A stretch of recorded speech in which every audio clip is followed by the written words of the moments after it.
Assalamualaikum warahmatullahi wabarakatuh. Selamat sore dan salam sejahtera untuk kita semuanya. Di sore hari ini senang sekali saya Ovi kembali menyapa Anda dalam podcast Kemangi, Kabar Kemenak Pati.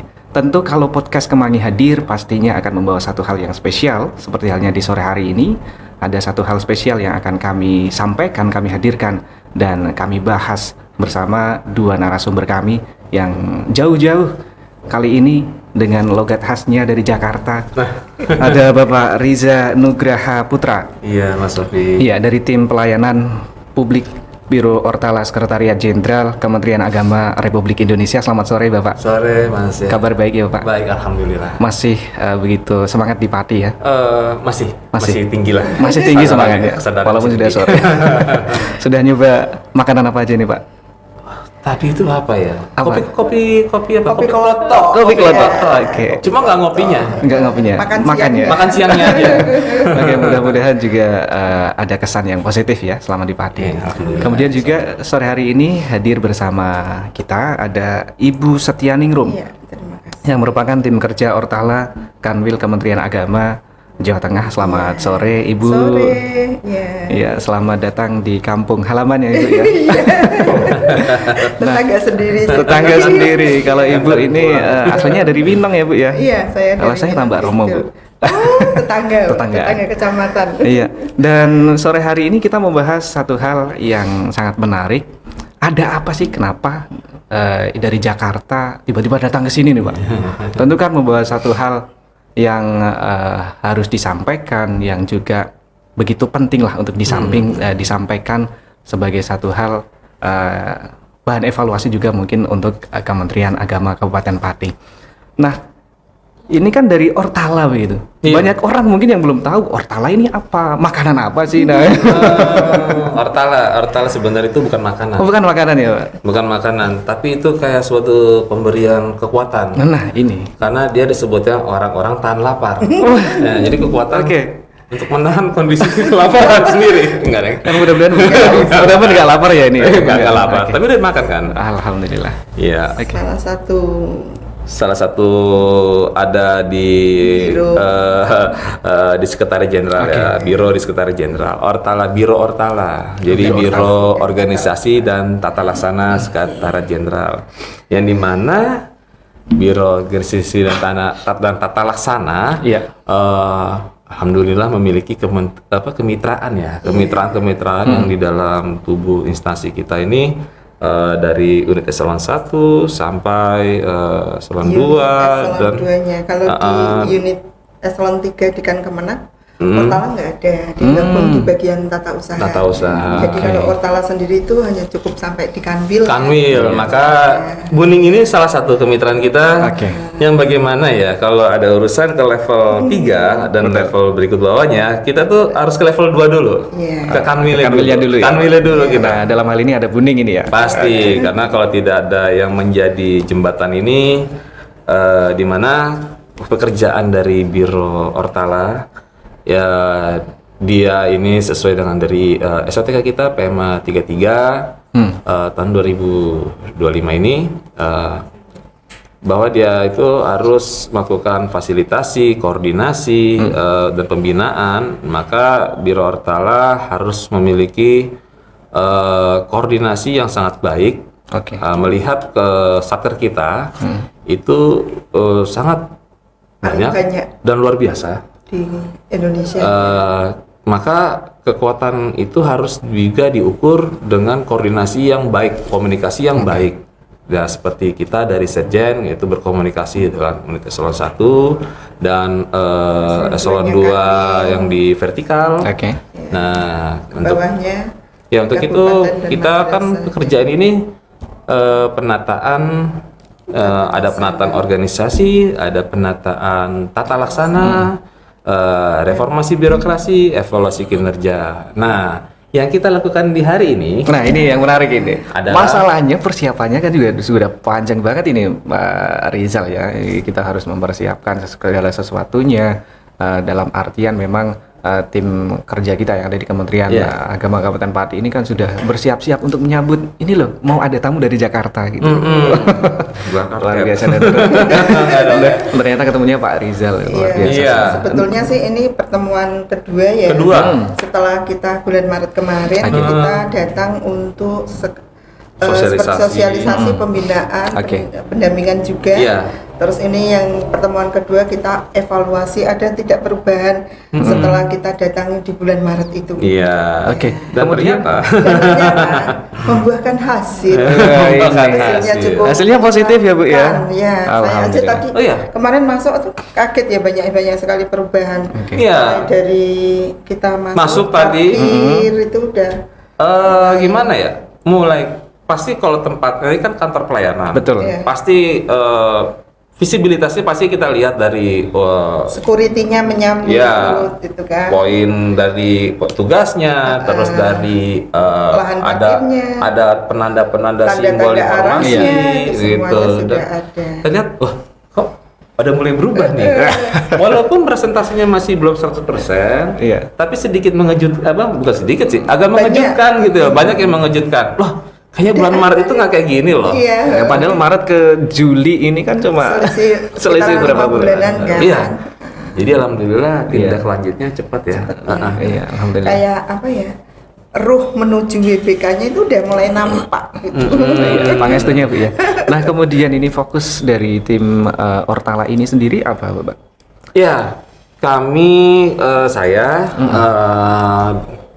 dalam pekerjaan atau evaluasi yang dilakukan ini itu dari bagian dari bidang penataan tata laksana, pelayanan publik, pastinya karena kita ujung dari reformasi birokrasi adalah pelayanan publik pastinya. Dan di dalam pelayanan publik yang mungkin sudah diundang-undangkan dan diamanatkan pada Undang-Undang Nomor 25 Tahun 2009. Ada yang memang belum diperhatikan. Ya, padahal di situ sudah dicantumkan di pasal 29 ayat 1 bahwa perlu adanya perlakuan khusus bagi penyandang disabilitas. Nah, yang kita lakukan saat ini adalah karena pertemuan kedua dan program yang tetap sama, yaitu kita adalah penyelenggaraan pelayanan publik ramah kelompok rentan atau inklusif. Maka di pertemuan kedua ini Bu kita sudah berkoordinasi dengan Kanwil untuk melakukan evaluasi penyelenggaraan pelayanan publik ramah kelompok rentan tahun 2025 di tingkat Kementerian Agama ini. Dan ada beberapa lokus evaluasi yang memang sudah kita suratkan kepada Kanwil untuk sebagai pemilik provinsi atau pemegang provinsi wilayah ini menjadi kemitraan kita.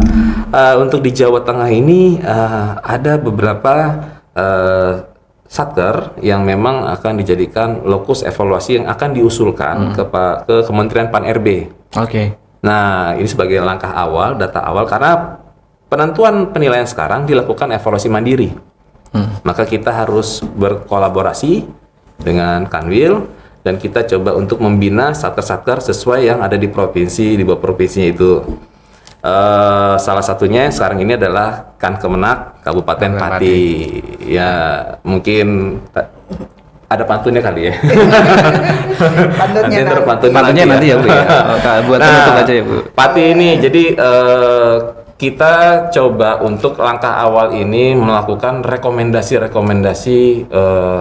perbaikan yang memang kita usung untuk rencana aksi tindak lanjutnya, agar memang bisa nanti tim dari pelayanan publik atau area dari pelayanan publik Kemenak Pati nanti bisa berdiskusi kinerjanya atau mencari dari bahan-bahan yang tadi kita rekomendasikan tadi itu agar bisa terpenuhi.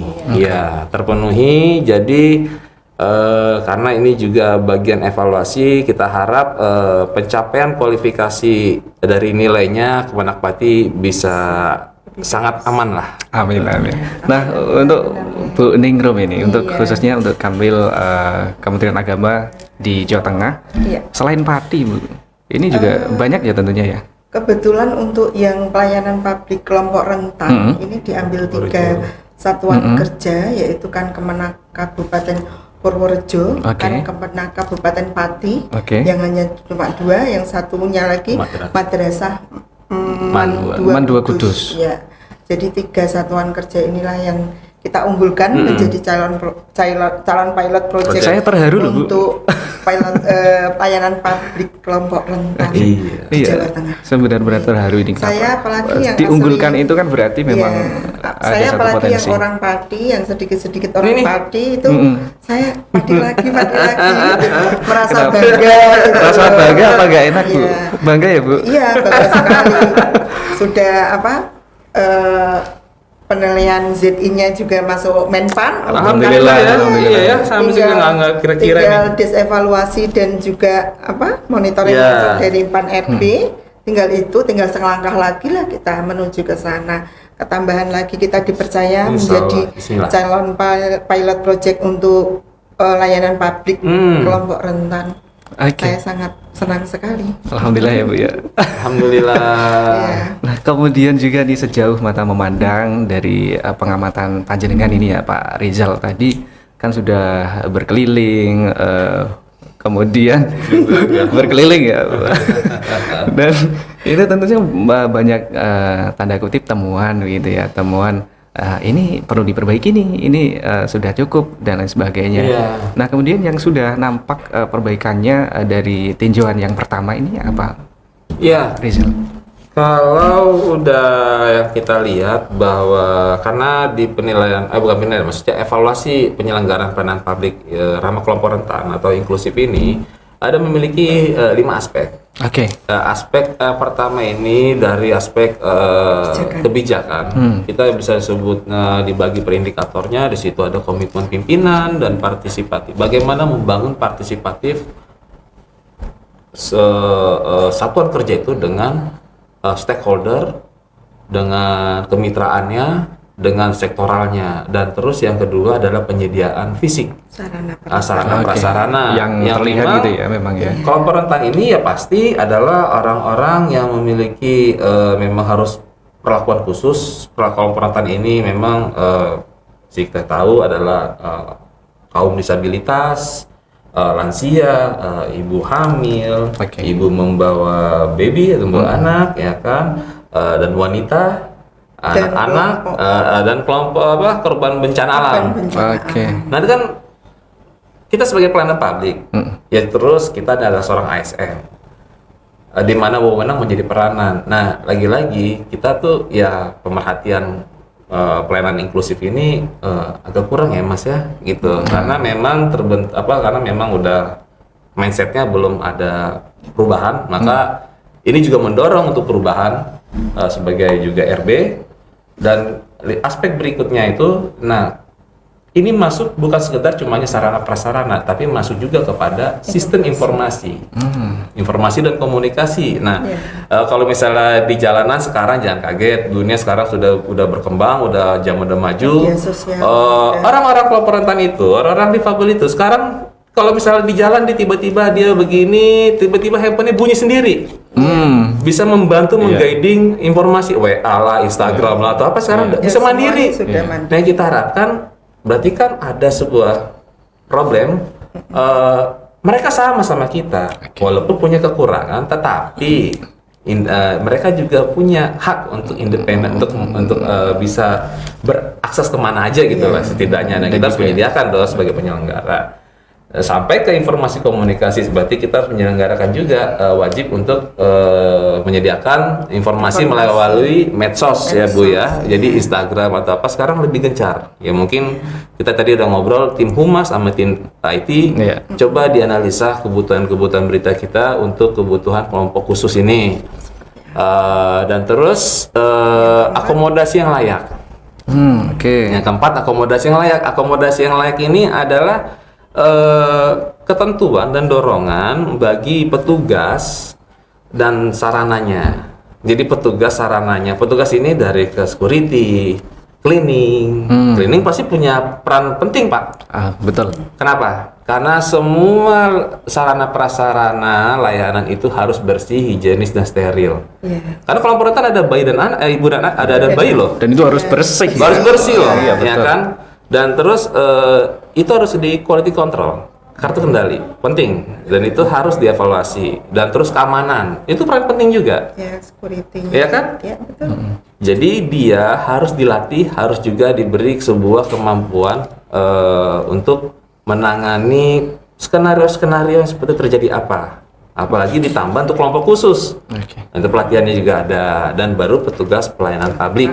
Yang kelima ya. Yang harus juga mungkin saya sudah dikursuskan atau memang dilatih, dibina oleh sektor trainer-trainer dari Komisi Disabilitas Nasional atau dari daerah dan atau memang untuk menangani lansia dari rumah sakit ya Bu Ning. Iya. Jadi Dan itu satu hal yang harus ada di setiap iya, publik. jadi kita berkembang sekarang, zaman ini berkembang, maka kompetensi kita juga berkembang. Bisa. Jangan misalnya biasanya kalau kemarin bahasa isyarat semua belajar bahasa isyarat semua. Loh enggak. Ya.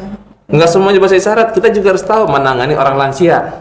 Oke. Karena kita nggak lansia, yang lansia pengguna lain yang datang nih, kita tahu bagaimana kita menangani. Terus ibu hamil, nah kita harus tahu juga bagaimana. Berarti banyak kerjasama yang kita bangun. Dan berikutnya ada yang kita bangun lagi, kelimanya adalah etika, Kode etik. kode etik, dan ini harus dituangkan kode etik ini ke dalam keputusan dan komitmen yang fungsinya nanti akan ke petugas pelayanan, dan ada sebuah SOP-nya yang harus disusun. Nah, Standar karena SOP itu adalah pelayanannya. standar operasional prosedur, itu adalah langkah-langkah mekanisme petugas pelayanan sendiri seperti untuk internal. apa. Nah, jadi ada 5 aspek. 5 aspek yang harus terpenuhi dalam pelayanan publik gitu ya. Iya. Oke, dan kita sedang mengusahakan ini Pak. Sangat ini Sangat juga berusaha. memang terus kita bebenah. Tentunya juga kunjungan panjenengan ke kantor kami juga membawa semangat yang luar biasa juga ya Pak Rizal Amin, dan amin. Bu Setianingrum. Ya. Dan terakhir Bapak mungkin karena kelihatan juga sudah mulai capek. Dari kemarin ya Pak ya? Hah? Ya, Dari kemarin ya kita datang sudah kemarin. berkegiatan ya? Dari kemarin kita tuh berangkat pagi kereta turun Semarang, kita ketemu, Kita ketemu, Iya. ngobrol, kita diskusi, ngobrol. baru di jalan ya. Kudus, ya. Nyampe sini jam berapa? Jam 4 apa jam setengah 5? Di Kudus ya. Iya. Nginep di Kudus jam 4. Semarang jam 4 ya? Iya. Kegiatan yang begitu padat dan Pagi udah kesini.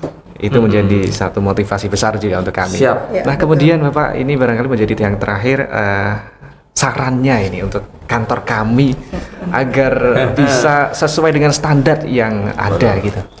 Iya, sesuai dengan standar. Bahwa kalau standar ya Bu ya, Sarannya. sarannya. bahwa kita pasti harus berdasarkan regulasi. Dan juga harus memiliki juga analisa strategi-strategi yang bisa memiliki keberlanjutan. Standarnya berarti ada strategi keberlanjutan yang bisa kita gunakan, ada 3, ya strategi institusional, Ya. strategi manajerial, dan strategi sosial.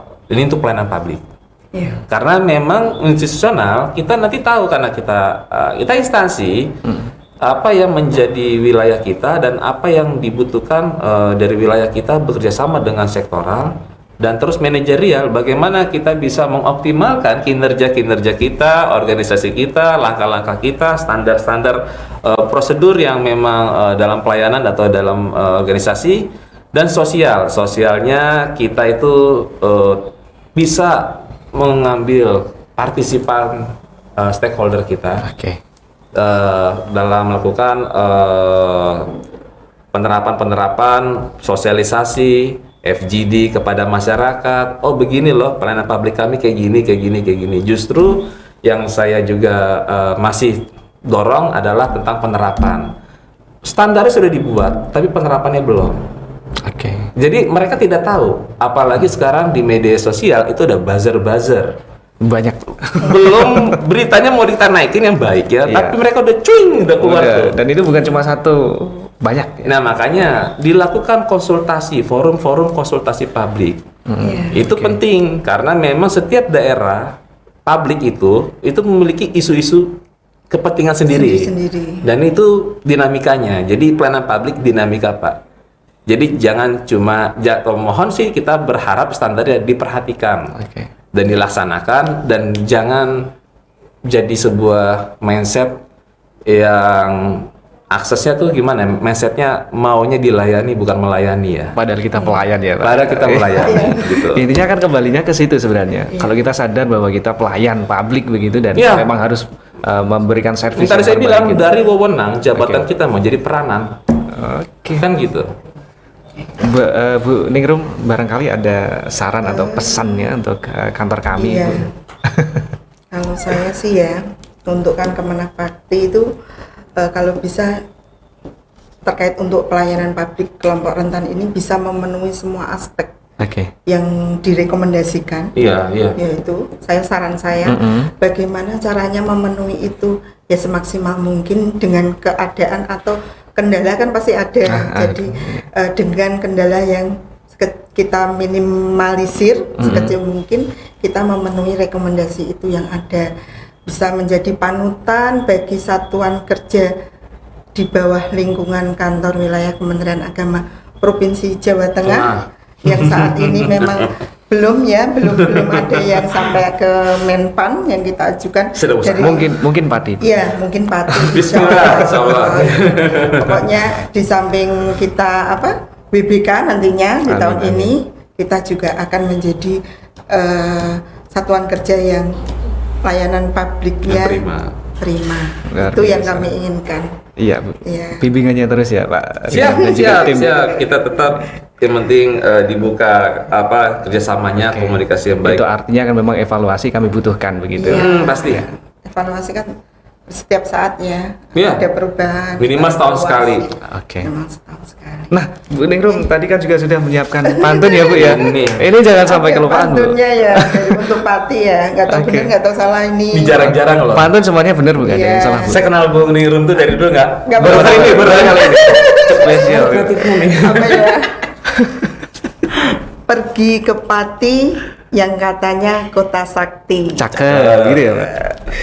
Mampir ke Puri, jangan lupa beli tas. Cakep. Kan Kemenag Pati melayani sepenuh hati, Cakep. Cakep. sudah cocok WBK berintegritas. Waduh, ya, sangat luar biasa, Bu Ningrum yang Hebat. Ini jangan-jangan dulunya guru bahasa Indonesia, bukan Bu? Guru PPKN. Bukan ya. Luar biasa perbincangan kita yang singkat ini Iya. dengan menimbulkan kesan yang hangat, kesan yang luar biasa Pak Rizal. Terima kasih. Iya, Masya Allah. Terima kasih sudah kersa untuk kami ajak berbincang sehari Iya, singkat. Terima kasih. Mudah-mudahan nanti lain kesempatan kita bisa berbincang lagi jauh lebih banyak lagi. Bu Ningrum juga terima kasih, Bu. Iya, Pak Rizal, selamat melanjutkan aktivitasnya. Mudah-mudahan diberi kelancaran. Siap. Assalamualaikum. Waalaikumsalam warahmatullahi wabarakatuh. Ya, sahabat Kemangi, demikian tadi perbincangan kita yang sangat-sangat luar biasa dan begitu hangat. Mudah-mudahan segala pencapaian yang sudah kita raih di hari ini akan terus berlanjut untuk pencapaian-pencapaian selanjutnya. Akhirnya saya Ovi pamit undur diri. Terima kasih. Selamat sore. Assalamualaikum warahmatullahi wabarakatuh. Waalaikumsalam Waalaikumsalam warahmatullahi wabarakatuh.